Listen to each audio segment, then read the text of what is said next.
Hello friends, स्वागत है आप सबका आपके अपने चैनल वेद एकेडमी में। आज की वीडियो में हम class 10th English footprints without feet section chapter number 7 the necklace के ऑल इंपॉर्टेंट क्वेश्चन आंसर्स की स्टडी करेंगे। अगर आपने हमारा चैनल अभी तक सब्सक्राइब नहीं किया है तो फटाफट चैनल सब्सक्राइब कर लें ताकि जो भी न्यू अपकमिंग वीडियोस आएँ उनके नोटिफिकेशंस आप तक सबसे पहले पहुंच सकें। इससे पहले कि मैं वीडियो स्टार्ट करूं, आपसे एक छोटी सी रिक्वेस्ट है, आप अपने साथ पेन एंड कॉपी लेकर बैठें ताकि जो भी डिफिकल्ट वर्ड्स की मीनिंग में आपको बताऊं आप नोट डाउन कर सकें। इससे आपको आंसर याद करने में बिल्कुल भी प्रॉब्लम नहीं होगी। तो चलो फिर वीडियो स्टार्ट करते हैं। पहला हमारा क्वेश्चन है, what kind of a person is ma'am Loisel, why is she always unhappy. Mrs Loisel किस तरह की इंसान थी, वह हमेशा दुखी क्यों रहती थी। तो आंसर है हमारा, ma'am Loisel is a young pretty simple girl who is never contented in life. Mrs Loisel एक युवा सुंदर और साधारण लड़की हैं जो जिंदगी में कभी भी संतुष्ट नहीं रहती। She has big dreams of riches and comforts. उसके अमीर होने के और सुख सुविधाओं के बड़े बड़े सपने हैं। She wants to be admired by all. वह चाहती हैं कि सब उनकी प्रशंसा करें। She is always unhappy because her dreams can not be true. वह हमेशा दुखी रहती हैं क्योंकि उसके सपने कभी भी पूरे नहीं हो सकते। नेक्स्ट हमारा क्वेश्चन है, what kind of a person is her husband. उसका पति किस तरह का व्यक्ति है। तो आंसर है हमारा, her husband is an ordinary and a simple hearted person. उसका पति एक साधारण और साफ दिल का इंसान है। He is caring husband and wants to see his wife happy. वह ध्यान देने वाला पति है और अपनी पत्नी को खुश देखना चाहता है।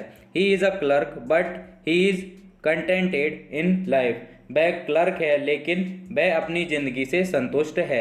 इसमें जो भी डिफिकल्ट वर्ड है एक एक करके मतलब जान लेते हैं। सबसे पहला है ऑर्डिनरी। ऑर्डिनरी का मतलब होता है साधारण। उसके बाद है केयरिंग। केयरिंग का मतलब होता है देखभाल करने वाला। हमसे पूछा गया था what kind of a person is her husband. तो answer, her husband is an ordinary and a simple hearted person. He is caring husband and wants to see his wife unhappy. He is a clerk but he is contented in life. Next हमारा question है, what fresh problem now disturbs ma'am Loisel. कौन सी नई समस्या Mrs लुइजेल को अब परेशान करती है। तो आंसर है हमारा, after buying a dress ma'am Loisel was disturbed by a fresh problem is she had no jewel to adorn herself. She said that in the party she would have a poverty stricken look. पोशाक खरीदने के बाद Mrs लुइजेल अब नई समस्या से परेशान होती हैं, जो यह है कि उसके पास सजने के लिए कोई जेवर नहीं है। वह कहती हैं कि पार्टी में वह गरीबी की मारी या फिर गरीबी से ग्रस्त लगेंगी।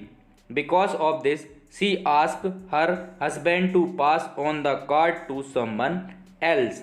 इसी कारण से वह अपने पति से कहती हैं कि कार्ड किसी और को दे दें। इसमें जो भी डिफिकल्ट वर्ड हैं एक एक करके हम मीनिंग जान लेते हैं। सबसे पहला है प्रॉब्लम। प्रॉब्लम का मतलब होता है संकट या समस्या। उसके बाद है डिस्टर्ब। डिस्टर्ब का मतलब होता है परेशान करना। उसके बाद है एडॉन। एडॉन का मतलब होता है आपका सजाना। उसके बाद है पॉवर्टी। पॉवर्टी का मतलब होता है गरीबी। उसके बाद है स्ट्राइकन। स्ट्राइकन का मतलब होता है त्रस्त। तो हमसे पूछा गया था what fresh problem now disturbs ma'am Loisel. Answer, after buying a dress ma'am Loisel was disturbed by a fresh problem is she had no jewel to adorn herself. She said that in the party she would have a poverty stricken look. Because of this she ask her husband to pass on the card to someone else. उसके बाद next हमारा question है, how is the problem solved. किस प्रकार समस्या दूर हो जाती है। तो आंसर है हमारा, her husband solved the problem. उसका पति समस्या हल कर देता है। He suggested his wife to borrow some jewels from her friend ma'am Forestier. वह अपनी पत्नी को सुझाव देता है कि वह अपनी दोस्त मिसेस फॉरेस्टियर से कुछ ज्वेलरी उधार मांग ले। Finally ma'am Loisel selected a diamond necklace for the party from her friend. आखिरकार वे अपनी दोस्त से पार्टी के लिए डायमंड का हार पसंद करके ले आती है। इसमें जो भी डिफिकल्ट वर्ड हैं एक एक करके मीनिंग जान लेते हैं। सबसे पहला सजेस्ट। सजेस्ट का मतलब होता है आपका सुझाव देना। उसके बाद है आपका सिलेक्ट। सिलेक्ट का मतलब होता है चुनना। हमसे पूछा गया था how is the problem solved. तो answer, her husband solved the problem. He suggested his wife to borrow some jewels from her friend ma'am Forestier. Finally ma'am Loisel selected a diamond necklace for the party from her friend. Next हमारा question है, the course of the Loisels life changed due to the necklace comment. Necklace की वजह से लुइजेल परिवार के जीवन की दिशा ही बदल गई, टिप्पणी करें। तो आंसर है हमारा, it's a fact that the course of the Loisels life changed due to the necklace as it look them 10 years to pay back the money. यह सच बात है कि नेकलेस की वजह से लुइजेल परिवार के जीवन की दिशा बदल गई थी, क्योंकि उन्होंने नए नेकलेस के लिए जो पैसे उधार लिए थे उसे चुकाने में उन्हें 10 साल लग गए। They borrowed to buy a new necklace, for this they had to move to a small house with no Mads.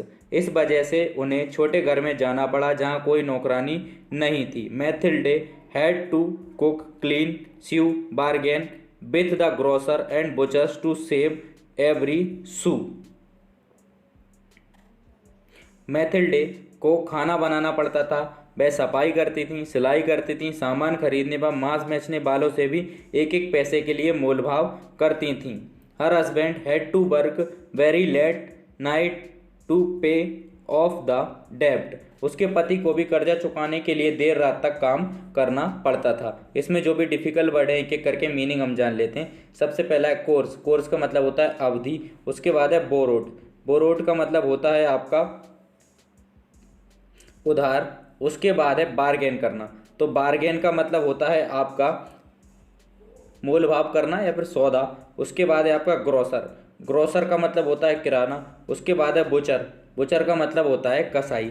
हमसे पूछा गया था the course of the Loisels life changed due to the necklace comment. तो answer, it's a fact that the course of the Loisels life changed due to the necklace as it look them 10 years to pay back the money they borrowed to buy a new necklace. For this they had to move to a small house with no maids. Mathilde had to cook, clean, sew, bargain with the grocer and butchers to save every sou.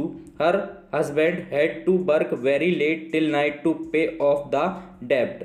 Next हमारा question है, what would have happened to Mathilda if she had confessed to her friend that she had lost her necklace। तो answer है हमारा, if Mathilda had confessed to her friend she would have come to know that it was a fake necklace of merely 500 francs.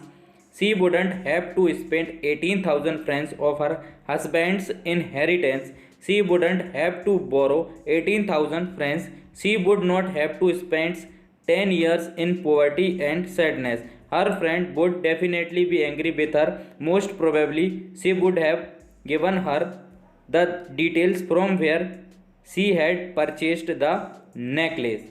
अगर Matilda अपनी सहेली को सच बता देती तो उसे पता चल जाता कि वह हार नकली है और मात्र 500 फ्रेंच का है। उसे अपने पति को विरासत में मिले 18,000 फ्रेंच खर्चे नहीं करने पड़ते और 18,000 फ्रैंक उधार नहीं लेने पड़ते। उसे 10 साल गरीबी व दुख में नहीं काटने पड़ते। उसकी सहेली उससे नाराज जरूर होती। हो सकता है कि वह उसे उस जगह के बारे में भी बता देती जहाँ से उसने यह हार खरीदा है। वह उसे काफ़ी कम दाम में भी मिल जाता। वह अपने को और अपने पति को उन सब परेशानियों से बचा सकती थी जो उन लोगों ने झेली। इसमें जो भी डिफ़िकल्ट वर्ड हैं एक एक करके उनका मतलब हम जान लेते हैं। सबसे पहला कन्फेस। कन्फेस का मतलब होता है स्वीकार करना। उसके बाद है इनहेरिटेंस। तो इनहेरिटेंस का मतलब होता है आपका विरासत। उसके बाद है परचेस। परचेस का मतलब होता है आपका खरीद फरोख्त। आई होप आपको वीडियो पसंद आई होगी। अगर आपको वीडियो पसंद आई है तो वीडियो को लाइक शेयर चैनल को सब्सक्राइब करना ना भूलें और इसी तरीके की वीडियोस के लिए हमारे चैनल को भी ज़्यादा से ज़्यादा लोगों तक शेयर जरूर